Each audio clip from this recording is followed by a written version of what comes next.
بسم اللہ الرحمن الرحیم۔ حضرت لوط علیہ السلام کا زمانہ عین وہی ہے جو حضرت ابراہیم علیہ السلام کا تھا۔ حضرت لوط علیہ السلام کو حضرت ابراہیم علیہ السلام کے ایک نواحی علاقے میں پیغمبر بنا کر بھیجا گیا تھا۔ یہ لوگ، جیسا کہ قرآن ہمیں بتاتا ہے، بدفعلی کی عادت میں مبتلا تھے جو اس وقت تک کی دنیا میں ایک نامعلوم عمل شمار ہوتی تھی۔ جب حضرت لوط علیہ السلام نے ان لوگوں کو بدفعلی سے روکا اور انہیں اللہ تعالیٰ کی طرف سے خبردار کیا تو انہوں نے حضرت لوط علیہ السلام کو پیغمبر ماننے اور کوئی بھی نصیحت قبول کرنے سے انکار کر دیا اور غیر فطری فعل سے باز نہ آئے۔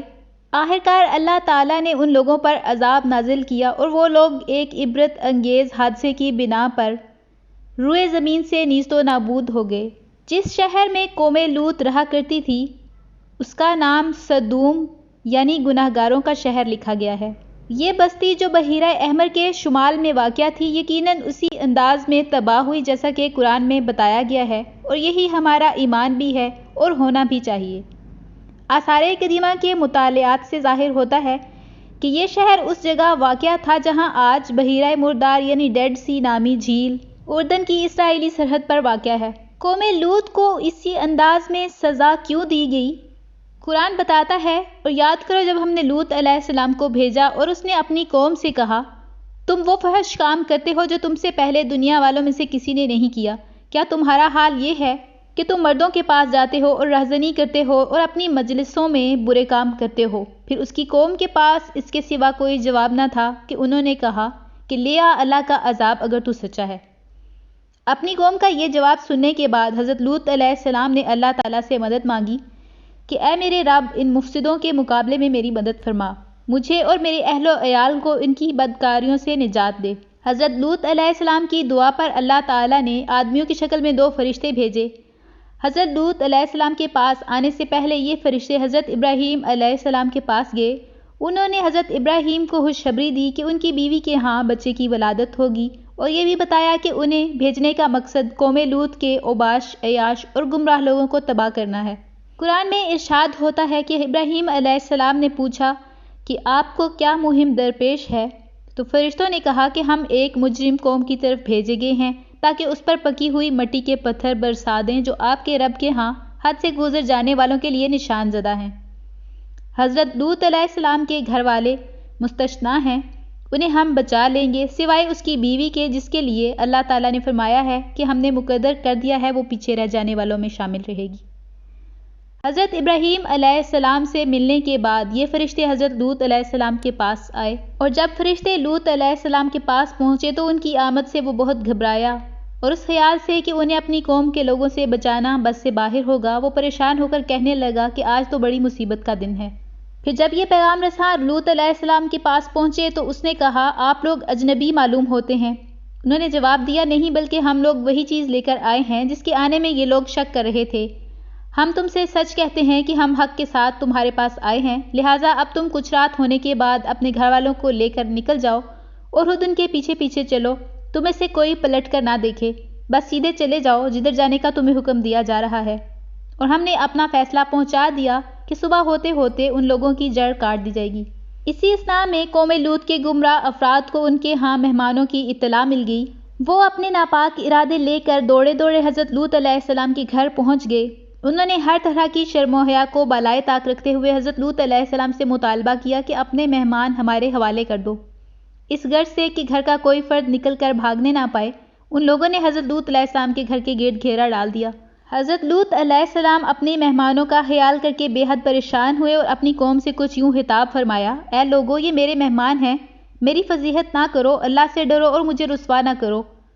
ان لوگوں پر کوئی اثر نہیں ہوا اور وہ جواباً کہنے لگے، کیا ہم تمہیں بارہا منع نہیں کر چکے کہ دنیا بھر کے ٹھیکیدار نہ بنو؟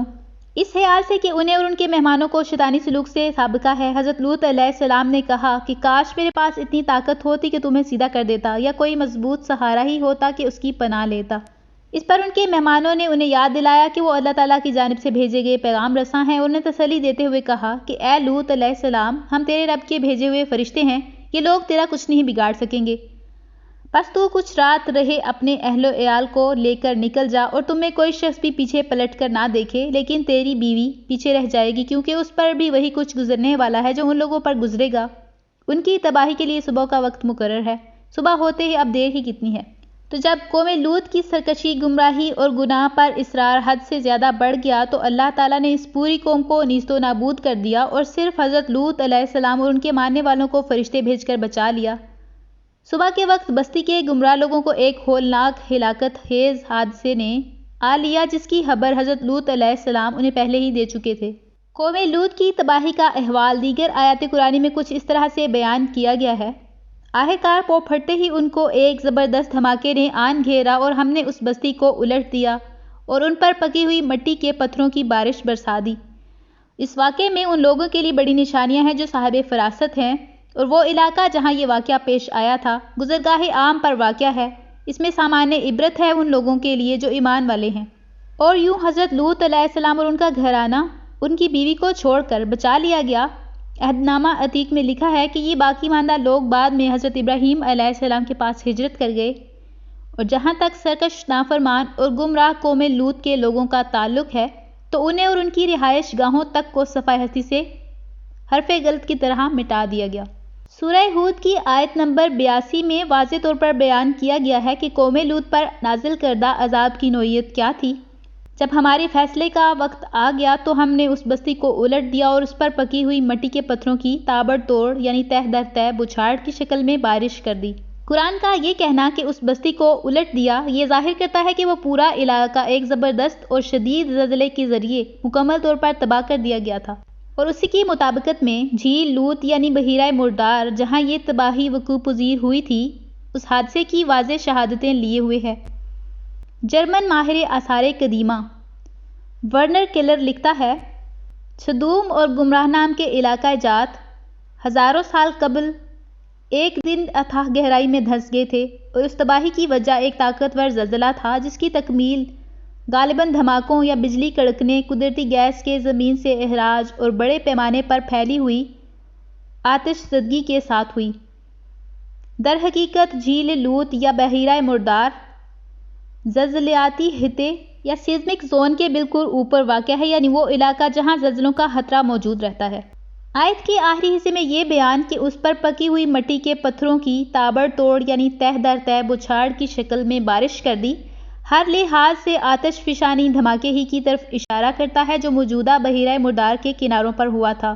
اس کی وجہ سے جو چٹانیں اور پتھر ہوا میں اڑے وہ سخت گرم اور پکی ہوئی حالت میں تھے۔ سورہ شعراء کی 173ویں آیت میں یہی واقعہ ان الفاظ میں بیان کیا گیا ہے کہ ان پر برسائی ہوئی پکے ہوئے پتھروں کی ایک برسات بڑی ہی بری بارش تھی جو ان ڈرائے جانے والوں پر نازل ہوئی۔ اسی موضوع کے حوالے سے ورنر کیلر لکھتا ہے کہ زیر زمین سرگرمیوں کی بنا پر ان خوفناک آتش فشانی قوتوں کا اخراج ہوا جو دراڑ کی لمبائی کے ساتھ ساتھ ایک عرصے سے خوابیدہ حالت میں موجود تھیں۔ باشان کے نزدیک بالائی وادی اردن میں اب بھی معدوم آتش فشانوں کے اونچے گڑھے موجود ہیں۔ اس کے علاوہ یہاں لاوے کی عظیم مقداریں اور بسالٹ کی دبیز تہیں چونے کے پتھر پر مبنی سطح کے اوپر جمع ہو چکی ہیں۔ لاوے اور بسالٹ کی یہ تہیں اس آتش فشانی دھماکے اور زلزلے کی کھلی شہادت ہیں جو یہاں پر کبھی رونما ہو چکا ہے، اور یہی ہے وہ پکے ہوئے پتھروں کی تابڑ توڑ اور تہ در تہ بوچھاڑ کی شکل میں ہونے والی برسات جیسے کہ قرآن فرماتا ہے۔ ہلاکت خیز آفت یعنی عذاب الہی یقینی طور پر آتش فشانی دھماکہ ہی رہا ہوگا، باقی اللہ تعالیٰ ہی بہتر جانتا ہے۔ اسی آیت میں جب ہمارے فیصلے کا وقت آ پہنچا تو ہم نے اس بستی کو الٹ دیا، یقیناً ایک زلزلے کا اشارہ ہے جس کی وجہ سے سطح زمین پر آتش فشاں پھٹ پڑے اور ان کے بھیانک اثرات ظاہر ہوئے۔ زمین پھٹ گئی اور آتش فشانی راکھ جس میں پتھر اور چٹانیں تھی برسنے لگی، اور اس کی پوری حقیقت تو اللہ ہی کے علم میں ہے۔ عام طور پر قرآن میں جن واقعات کا ذکر ہے وہ مشرق وسطیٰ، جزیرہ نمائے عرب اور مصر میں وقوع پذیر ہوئے تھے۔ ان تمام سرزمینوں کے عین درمیان میں بحیرہ مردار ہے۔ بحیرہ مردار کی ایک اور خاصیت جو اس کی وجہ شہرت بھی ہے، اس کے پانی میں نمک کی غیر معمولی طور پر زیادہ مقدار ہے جو تقریباً 30% ہے۔ یہی وجہ ہے کہ اس جھیل میں کوئی جاندار چاہے وہ مچھلی ہو یا کیڑا وہ زندہ نہیں رہ سکتا۔ اس کے علاوہ اس جھیل میں لہریں بھی نہیں اٹھتی۔ یہی وجہ ہے کہ مغربی تصانیف میں بلکہ دنیا بھر میں ہی اسے بحیرہ مردار یعنی ڈیڈ سی مرا ہوا سمندر بتایا جاتا ہے۔ قوم لوط کا واقعہ جو قرآن کریم میں کئی جگہوں پر موجود ہے، حالیہ اندازے کے مطابق 1800 قبل مسیح یعنی آج سے 3800 سال پہلے واقع ہوا تھا۔ ورنر کلر لکھتا ہے کہ یہاں ایک زمانے میں گنجان آبادی والے وسیع و عریض مقامات کا وجود ہوا کرتا تھا۔ ورنر کلر نے مشاہدہ کیا کہ یہ حصہ جس کا بعد میں وجود دریافت ہوا ہے، اس زلزلے اور اس کے نتیجے میں زمین کے ایک دم نیچے بیٹھ جانے کی وجہ سے وجود میں آیا، اور یہی وہ جگہ ہے جہاں سدوم اور گمراہ کی بستیاں کبھی آباد تھیں، یعنی قوم لوط کے لوگ رہا کرتے تھے۔ ایک زمانے میں اس علاقے کو پیدل عبور کیا جا سکتا تھا، اور اب درہ سدوم یعنی جہاں گمراہ اور سدوم کے شہر تھے، بحیرہ مردار کے زیریں حصے کی سطح آب سے ڈھکا ہوا ہے۔ قبل مسیح کی ابتدا میں آنے والی بھیانک آفت کی وجہ سے جب یہ زمین نیچے بیٹھ گئی تو اس تازہ بنے ہوئے گڑھے میں شمال سے آنے والا پانی داخل ہونے لگا، اور اس طرح یہ پوری جگہ نمکین پانی سے لبالب بھر گئی۔ جھیل لوط کے آثار نمایاں بھی ہیں، اور جب کوئی شخص کشتی لے کر جھیل کے انتہائی جنوبی سرے کی جانب سفر کرے اور اگر سورج بھی درست سمت میں چمک رہا ہو تو اسے کچھ حیرت انگیز مناظر دکھائی دیں گے۔ ساحل سے کچھ فاصلے پر پانی کی سطح کے نیچے واضح طور پر جنگلات کے حاقے دکھائی دیتے ہیں، جنہیں بحیرہ مردار کے غیر معمولی نمکین پانی نے اپنے اندر محفوظ کر لیا ہے۔ سبز پانی کے نیچے نظر آنے والے تنے اور جڑیں بہت قدیم ہیں۔ وادی صدیم، جہاں یہ درخت کبھی سبزہ بن کر لہلہاتے اور پھول پتیوں کی بہار دکھاتے تھے، اس پورے خطے کی خوبصورت ترین جگہوں میں شمار ہوتی تھی۔ یہ تمام کی تمام باقیات اور جغرافیائی شواہد ثابت کرتے ہیں کہ جھیل لوط کی جگہ پر کوئی زبردست ارضیاتی سانحہ، آفت یا عذاب الہی رونما ہو چکا ہے۔ پومپئی کا بھی یہی انجام ہوا۔ ان آیات میں قرآن کریم ہمیں بتا رہا ہے کہ اللہ تعالیٰ کے قوانین میں کوئی تبدیلی نہیں ہوتی۔ یہ لوگ کڑی کڑی قسمیں کھا کر کہا کرتے تھے کہ اگر کوئی خبردار کرنے والا ان کے ہاں آ گیا ہوتا تو یہ دنیا کی ہر دوسری قوم سے بڑھ کر راست رو ہوتے، مگر جب خبردار کرنے والا ان کے ہاں آ گیا تو اس کی آمد نے ان کے اندر حق سے فرار کے سوا کسی چیز میں اضافہ نہ کیا۔ یہ زمین میں اور زیادہ سرکشی کرنے والے ہو گئے اور بری چالیں چلنے لگے، حالانکہ بری چالیں اپنے چلنے والوں ہی کو لے بیٹھتی ہیں۔ اب کیا یہ لوگ اس کا انتظار کر رہے ہیں کہ پچھلی قوموں کے ساتھ اللہ کا جو طریقہ رہا ہے وہی ان کے ساتھ بھی برتا جائے؟ یہی بات ہے کہ تم اللہ کے طریقے میں ہرگز کوئی تبدیلی نہ پاؤ گے، اور تم کبھی نہ دیکھو گے کہ اللہ کی سنت کو اس کے مقرر راستے سے کوئی طاقت پھیر سکتی ہے۔ جی ہاں، اللہ کے طریقے یعنی قانون میں کوئی تبدیلی نہیں آتی۔ ہر وہ شخص جو اس کے متعین کردہ قوانین کے خلاف کھڑا ہوگا اور ان کی خلاف ورزی کرے گا، اسے انہی قوانین الہی کے تحت سزا بھی دی جائے گی۔ سلطنت روم کی تنزلی کی علامت، پومپئی کے لوگ بھی قوم لوط کی طرح ہی جنسی بے راہ روی، بدفعلی، بدکاری اور غیر فطری فعل کی عادتوں میں مبتلا تھے۔ ان کا انجام بھی بالکل وہی ہوا جو قوم لوط کا ہوا تھا۔ پومپئی کی تباہی ویزوویس آتش فشاں کے پھٹنے سے ہوئی۔ یہ آتش فشاں اٹلی میں ہے جو اس سے پہلے نیپلس کا شہر تھا۔ یہ آتش فشاں پچھلے 2000 سال سے خاموش ہے، لیکن اس کے نام ویزوویس کا مطلب ہے ماؤنٹین آف وارننگ یعنی تنبیہ کا پہاڑ، اور یہ نام بھی بلا وجہ نہیں رکھا گیا۔ وہ آفت جس نے گمراہ اور سدوم کو نابود کر دیا تھا، بالکل ویسی ہی آفت نے پومپئی کو بھی تباہ و برباد کیا۔ ویزوویس پہاڑ کے ایک طرف نیپلس ہے تو دوسری طرف مشرق میں پومپئی واقع ہے۔ یہی پہاڑ آج سے 2000 سال پہلے اچانک پھٹ پڑا، اور اچانک بڑی مقدار میں لاوا اور گرم راکھ اس سے ابل پڑے اور پومپئی شہر کے باسی لاوے اور راکھ میں گھر کر رہ گئے۔ یہ بھیانک حادثہ اتنی تیزی سے رونما ہوا کہ شہر کی ایک ایک چیز اور ایک ایک انسان روزمرہ معمولات سر انجام دیتے ہوئے اس کا شکار ہو گیا، اور یہ لوگ آج تک اسی حالت میں پڑے ہیں جیسے کہ وہ 2000 سال پہلے تھے۔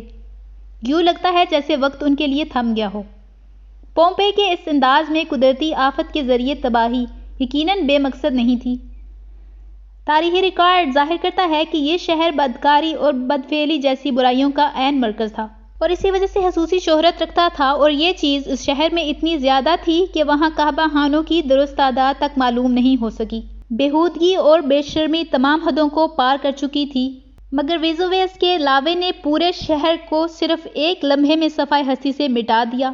اس واقعے کا سب سے عبرت ناک پہلو یہ ہے کہ اتنے بھیانک آتش فشانی ابال کے باوجود شہر کا ایک فرد بھی بچ کر نہیں بھاگ سکا۔ یوں لگتا ہے جیسے انہیں یہ آفت آنے کا احساس بھی نہیں ہوا، یا پھر وہ اس آفت کے نزول پر مسحور تھے۔ کھانا کھاتے ہوئے ایک گھرانہ چشمِ زدن میں پتھرا گیا، اور توجہ طلب چیز یہ بھی ہے کہ ان میں سے کئی لوگ جس حالت میں تھے اللہ کے عذاب نے انہیں اسی حالت میں آن گھیرا۔ گرم راکھ اور لاوے نے انہیں کوئی مہلت دیے بغیر پتھر کے بتوں میں تبدیل کر دیا۔ پومپئی سے برآمد ہونے والی بعض پتھریلی لاشوں کے چہروں پر بھی خوف کا کوئی نشان نہیں ہے۔ کئی لاشوں کے چہروں پر حیرت یا پریشانی جیسے تاثرات پائے گئے ہیں۔ یہ کیسے ممکن ہے کہ ہزاروں لوگ کچھ بھی دیکھے اور سنے بغیر موت کا نوالہ بننے کا انتظار کرتے رہے ہوں؟ یہی پہلو ہمیں بتاتا ہے کہ پومپئی کے لوگ بھی بالکل ویسے ہی تباہ کن عوامل کا شکار ہوئے جن کے بارے میں قرآن نے وضاحت فرمائی ہے، کیونکہ قرآن جب کبھی ایسے واقعات کا حوالہ دیتا ہے تو اچانک تباہی کا صرف ایک اشارہ دیتا ہے۔ مثال کے طور پر سورہ یاسین میں بیان کردہ شہر کے باسی ایک لمحے میں تمام کے تمام مر گئے، یہ کیفیت سورہ یاسین کی 29ویں آیت میں کچھ اس طرح بتائی گئی ہے: بس ایک دھماکہ ہوا اور یکایک وہ سب بجھ کر رہ گئے۔ سورہ قمر کی 31ویں آیت میں ایک بار پھر قوم سمود کی تباہی کا تذکرہ کرتے ہوئے اچانک تباہی کا حوالہ دیا گیا ہے: ہم نے ان پر بس ایک ہی دھماکہ چھوڑا اور وہ باڑے والے کی روندی ہوئی باڑ کی طرح بھس ہو کر رہ گئے۔ پومپئی کے لوگوں کی موت بھی ایسی ہی تیز رفتاری کے ساتھ ہوئی جن کا ذکر ان آیات میں کیا گیا ہے۔ اس کے باوجود جہاں کبھی پومپئی تھا اس کے آس پاس لوگوں نے اب تک کوئی خاص عبرت نہیں پکڑی ہے۔ نیپلس کے اضلاع جہاں عیاشی اور اوباشی کی اجارہ داری ہے، پومپئی والوں کی بے راہ روی سے کچھ زیادہ مختلف نہیں ہے۔ اور یہ صورتحال صرف اٹلی یا کیپری تک ہی محدود نہیں ہے بلکہ قریب قریب تمام دنیا کی یہی صورتحال ہوتی جا رہی ہے۔ اسی طرح اخلاقی پستی اور زوال پذیری ہر جگہ پر ہو رہی ہے، اور آج کے لوگ ماضی کی ان تباہ شدہ اور معدوم تہذیبوں کے لوگوں سے عبرت پکڑنے کے لیے تیار نظر نہیں آتے۔